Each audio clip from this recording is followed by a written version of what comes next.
तो आपने बोला तो आपकी बात तो ज़रूर माननी है हमें, and this is our dream, we share it together as a team. फिर मार्च में आपको बोला कि अच्छा पैरा जंबल्स पे जाइए, प्रेशर बिल्डिंग होती है जब when you stretch for longer hours, वो टेम्परामेंट डेवलप करने की ज़रूरत है, राइट? कि हमें एक तो अपना टेम्परामेंट डेवलप करना है, दैट्स रियली इंपॉर्टेंट। और हमें बाकी मुझे यही पार्ट एक इम्पॉर्टेंट समझाना था, जिसके लिए हम ये वीडियो भी रिकॉर्ड कर रहे हैं। Hi my dear students, I hope you guys are doing well. तो बहुत सारी रिक्वेस्ट थी कि हमें एक ईयरली VARC का प्लानर चाहिए जिसको हम फॉलो कर सके और हम धुआंधार परफॉर्मेंस कर सके in R VARC section of CAT 2026। तो आपने बोला तो आपकी बात तो ज़रूर माननी है हमें। So here is your VARC planner and I'm super excited to share this with you. It is a very solid plan to do well in the VARC section. So let's begin and tell you that how it looks like, right? तो जो आपका Excel sheet है वो इस तरह से दिखेगा आपको, CAT 2026 VARC planner for all our raja बेटाज एंड रानी बेटीज। So the moment you go on the dashboard, you can write your name. I have written Raja Beta and Rani Beti, so you can write accordingly. And this is our dream. We share it together as a team, right? And let's make this happen. So you'll get the progress report for each of the months as the task has been assigned to you. आप simply task master पे जाएंगे और अब जनवरी तो बीत गई है, right? तो फरवरी से आपका प्लान बनाया है हमने। जनवरी को आप जाने दीजिए, फरवरी पे आप फटाफट आ जाइए, राइट? सो फरवरी में हमने आपको एक टास्क तो मैंने आपको डेफिनेटली असाइन किया ही किया है, और वो आप जानते हैं क्या है। आपको मैं हर बार बोलती हूँ कि अगर आपको इंग्लिश का फियर ओवरकम करना है, रीडिंग कॉम्प्रिहेंशन अगर आपको इंटरमिडिएटिंग लगता है, तो जो फर्स्ट स्टेप है, जो करना ही करना पड़ेगा, जो नॉन नेगोशिएबल है, वो is to read for 30 minutes. तो ये आपके लिए टास्क 1 है। आई नो आपको जो आपके बाकी 2 प्लानर्स हैं उनमें एक ही टास्क असाइन हुआ है, पर VARC बड़े लोग बड़ी बातें हैं ना, बड़ा सब्जेक्ट, तो यहाँ पर आपको दिन के 2 टास्क असाइन हुए हैं। तो 30 मिनट्स रीड करना है। इसमें आप क्या करिए, 15-20 मिनट जितना भी आप समय लगाना चाहते हैं रीडिंग रखिए। बाकी मुझे यही पार्ट एक इम्पॉर्टेंट समझाना था, जिसके लिए हम ये वीडियो भी रिकॉर्ड कर रहे हैं, कि अगर आप 20 मिनट की रीडिंग कर रहे हैं तो उसके बाद आप ये करेंगे कि आप उस पर्टिकुलर आर्टिकल की समरी बनाएंगे।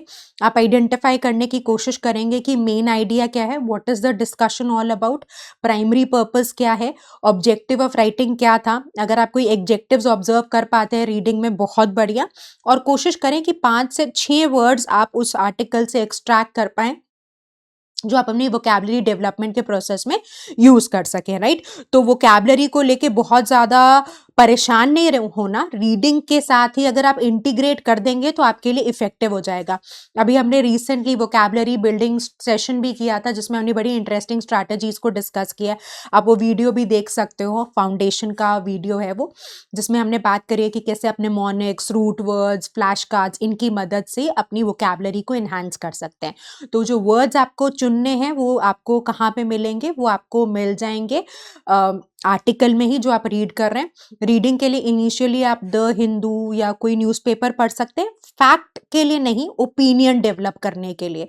तो जब हम न्यूज़पेपर पढ़ते हैं हमारा ऑब्जेक्टिव बहुत ही डिफरेंट है। हमारा ऑब्जेक्टिव ये नहीं है कि हमें जीके के टेस्ट के लिए तैयारी करनी है। हमारा ऑब्जेक्टिव ये है कि हमें एक तो अपना टेम्परामेंट डेवलप करना है, दैट्स रियली इंपॉर्टेंट। और हमें ऑब्जर्वेशन करनी है कि ऑथर क्या ऑब्जेक्टिव एस्टैब्लिश करना चाह रहा है, कैसे अपनी आर्ग्यूमेंट को डेवलप कर रहा है, उस पे हमारा ज़्यादा फोकस रहना चाहिए, राइट? अगर आप अच्छे हैं विद द लैंग्वेज तो आप सीधा ईऑन पे भी जा सकते हैं। ईऑन है, अटलांटिक है, इनको आप as an important resource consider कर सकते हैं, राइट?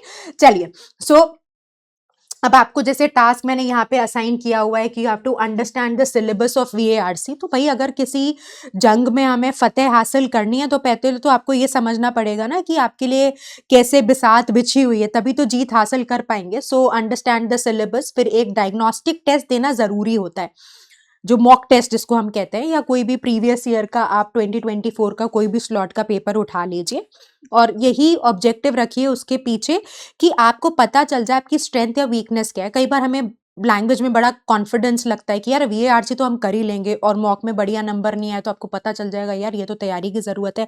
कई बार आप बहुत ही हतोत्साहित है और आपने देखा कि यार मेरे से तो क्वेश्चंस बन रहे थे, तो आपको कॉन्फिडेंस मिलेगा, तो आपको एक प्रैक्टिकल पिक्चर मिल जाएगी, राइट? जैसे डायग्नोस्टिक टेस्ट होता है ना, आपको स्ट्रेंथ्स और वीकनेसेस पता चल जाएंगी। पता चल जाएगा कि आपको कितनी मेहनत करनी है। Then of course you start with a pre foundation series analysis करिएगा अपने टेस्ट का, दैट्स रियली इंपॉर्टेंट।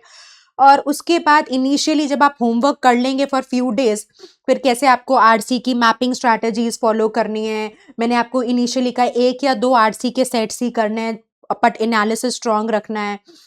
फिर आपका टारगेट होगा to understand the type of questions asked. फिर क्योंकि पैरा समरी रिलेटेबल कॉन्सेप्ट है, क्योंकि समरी तो आप बना ही रहे हैं, तो सबसे पहले आप वीएमएस समरी का कॉन्सेप्ट उठा सकते हैं। तो ये पूरा का पूरा आपके लिए ना डेट वाइज है। 28 फरवरी अगर आप देख रहे हैं तो फरवरी का टास्क है। फिर मार्च में आपको बोला कि अच्छा पैरा जंबल्स पे जाइए, तो यही ध्यान रखा गया है कि आप फिर एक क्वेश्चन अगर आप एक सेट आरसी का कर रहे हैं तो 5 क्वेश्चन पैरा जंबल के कर रहे हैं, 2 क्वेश्चन समरी के कर रहे हैं। तो बैलेंस बना के रखा गया कि आपने अब समरी कर लिया तो 1-2 सवाल आप समरी के करते रहें ताकि कंटिन्यूटी मेंटेन रहे और आपका फोकस ज्यादा पैरा जंबल्स पे हो।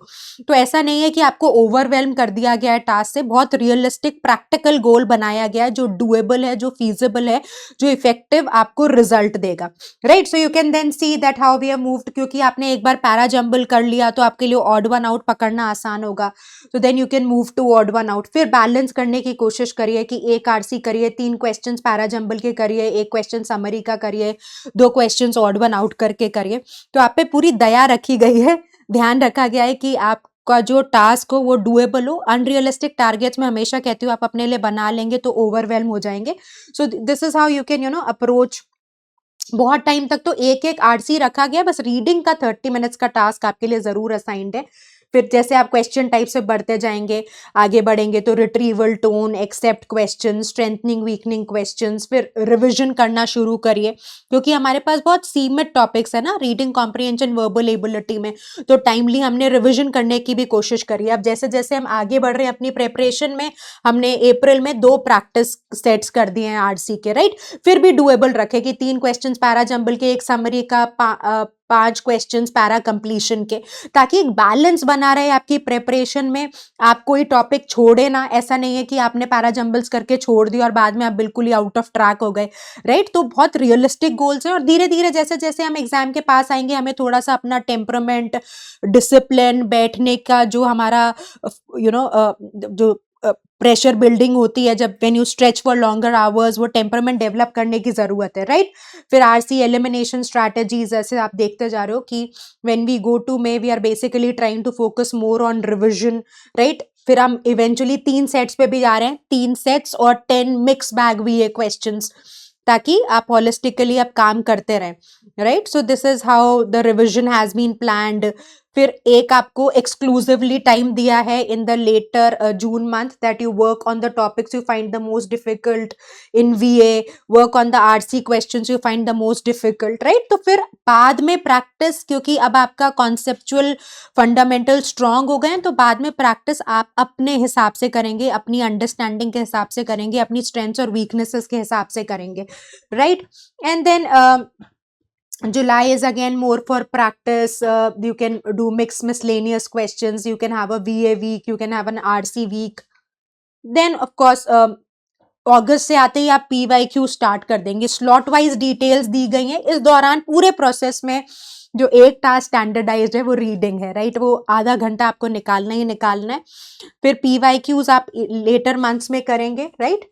सो अगस्त में आपका सारा PYQs प्लान्ड है, कौन सा सेशन करना है, कौन से ईयर के PYQs करने हैं। फिर हमने एनालिसिस का भी ध्यान रखा है विच इज़ वेरी सिमिलर। हमने कोशिश करी है कि आपका जो VARC का प्लानर है, DILR का प्लानर जो सुराना सर ने दिया है, राहुल सर ने जो क्वांट का प्लानर क्रिएट किया है, उसी के साथ सिंक में चले, ताकि आप पे कहीं भी डिग्रेशन ना हो और आपके साथ बैलेंस मेंटेन रहे, राइट। तो सितंबर is where you can start with your mocks, follow it with rigorous analysis. क्या करना है, रीअटेम्प्ट करना है, all those strategies are there, right? तो आप अब करेंगे क्या, अपनी जी जान लगाएंगे, फोकस रखेंगे, तन्मयता के साथ, सिंसियरिटी के साथ प्रैक्टिस करेंगे, राइट। निरंतर कठिन अभ्यास से हो जाएगा, राइट। कोई भय मत अपने साथ लेकर जाइए, and this particular excel sheet you will find it, right. तो बस मेहनत करते जाइए, और हमारे जिस भी तरह की आपको हेल्प चाहिए, we are always there for you. God bless you. विजयी भव। Do very very well.